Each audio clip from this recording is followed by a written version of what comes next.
I'm Dr. Baron Lahner. I'm the Director of Scoliosis and Spine Associates and a Professor of Orthopedic Surgery at Mount Sinai Hospital in New York. I've been in practice for 22 years, specializing in the area of scoliosis and other spinal deformities and conditions in both the child and adolescent and adult populations. Our group has been in existence for over 60 years now.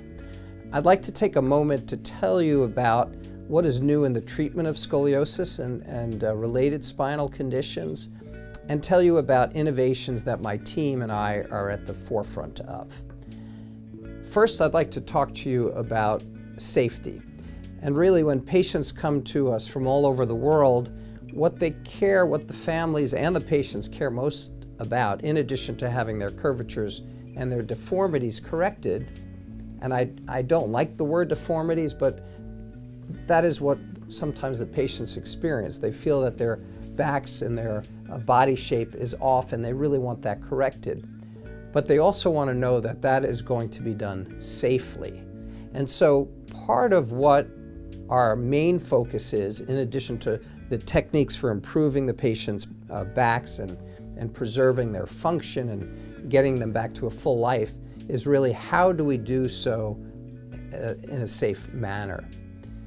And one of the things that I've found through research, and we've published this research, is that it is important that the surgeon and the team that takes care of the patient with scoliosis in the operating room is a very experienced team that does a lot of these surgeries, because those who do more surgery have lower complication rates and the need for fewer reoperations of the patients than those who do less surgeries. My team and I have done thousands of operations over 22 years, and I've operated mostly in New York, but around the world, including Africa and the Middle East as well. So this is very crucial. Another area we focus on and very importantly, is neurological safety. In other words, avoiding paralysis for our patients. And we do this, first of all, by being experienced, by having a lot of experience in treating the most difficult of cases. And we work with a two-surgeon team. So in every case I do, except for the smallest operations, but for the majority of the surgeries we do, we have two experienced surgeons working together so that the operation is more efficient and it's more safe. It's been shown to be more safe in various studies. And we use spinal cord monitoring and monitoring of the individual nerves. And we call this multimodal spinal cord monitoring. So we monitor the sensory tracts that pick up sensation in the skin and the motor tracts that are responsible for motion and strength in the legs and the upper extremities. And we stimulate every screw that we place. So we place a screw in the spine, and these are the anchors we use to correct curvatures. We stimulate them with an electrical current to make sure that they're encased with bone. And the current that we pick up at the ankles is very high, so it takes a great deal of current to go through the bone. And that tells us that the screws are in good position, in addition to checking the screws through the anatomy that we use and also through X-ray. And I've developed a new technique for placing screws that I believe is an even safer way, because it follows the anatomy and allows the screw to be placed right along the corridor of the anatomy into the bone and into the pedicle. So these are very important areas. In addition, we are always striving to minimize blood loss. Patients don't want blood transfusions. Their families would like to avoid that.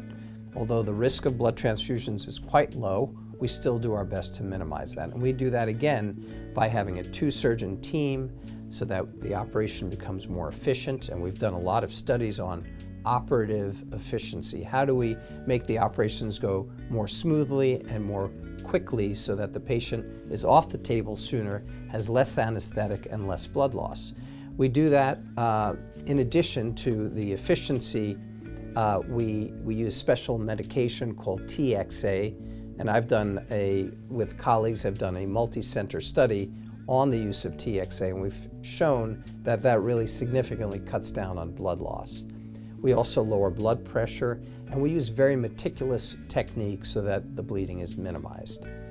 We also pay attention to the incision and to minimizing infection.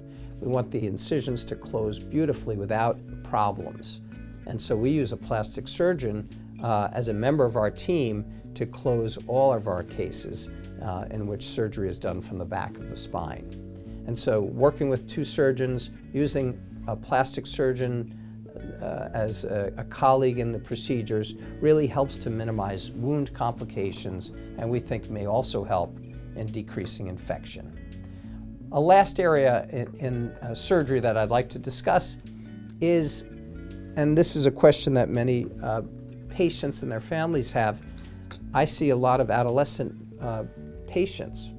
Many of them have stopped growing, but they have a curvature, scoliosis of, let's say, 50 or 55 degrees. It may not be painful. It may not even bother the patient in any way.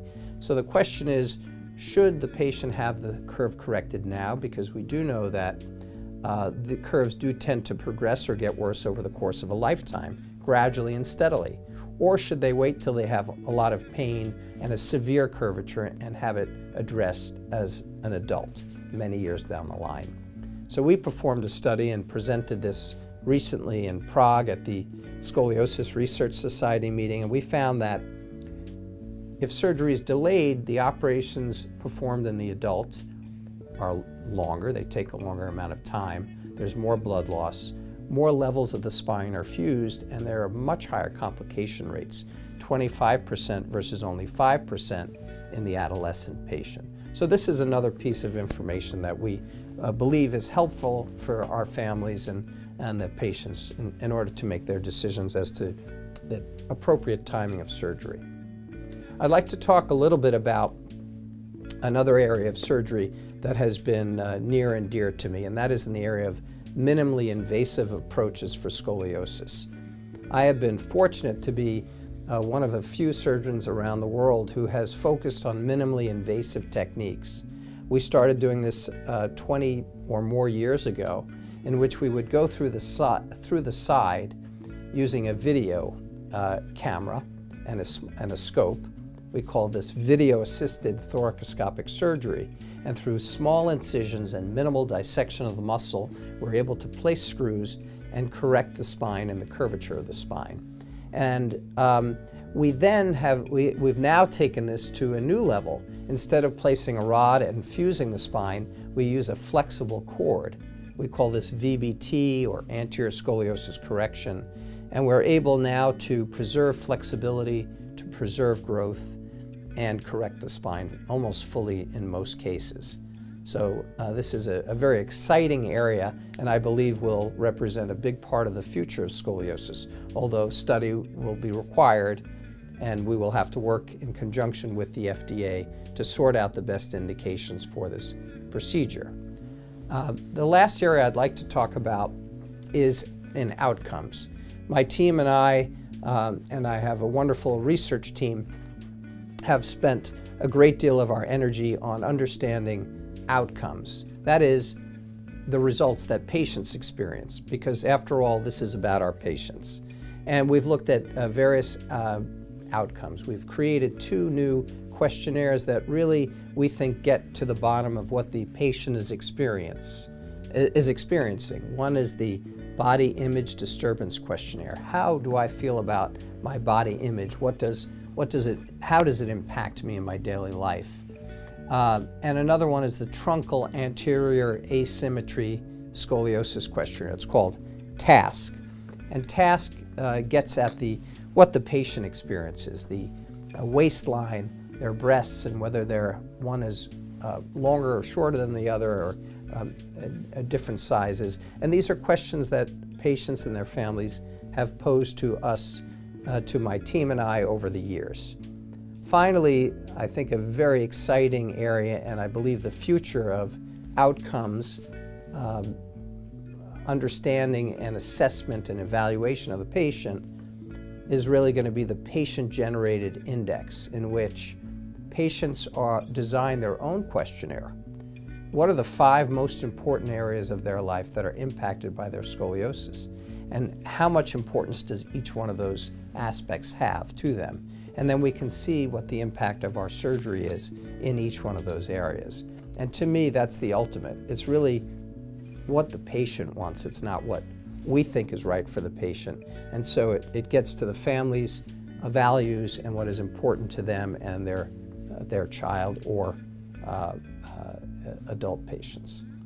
So these are some of the areas that my team and I have been working on. We look forward to evaluating you or your family member and to counseling you and giving you your options and discussing some of these important areas of ongoing research and, most importantly, clinical care for our patients and their families.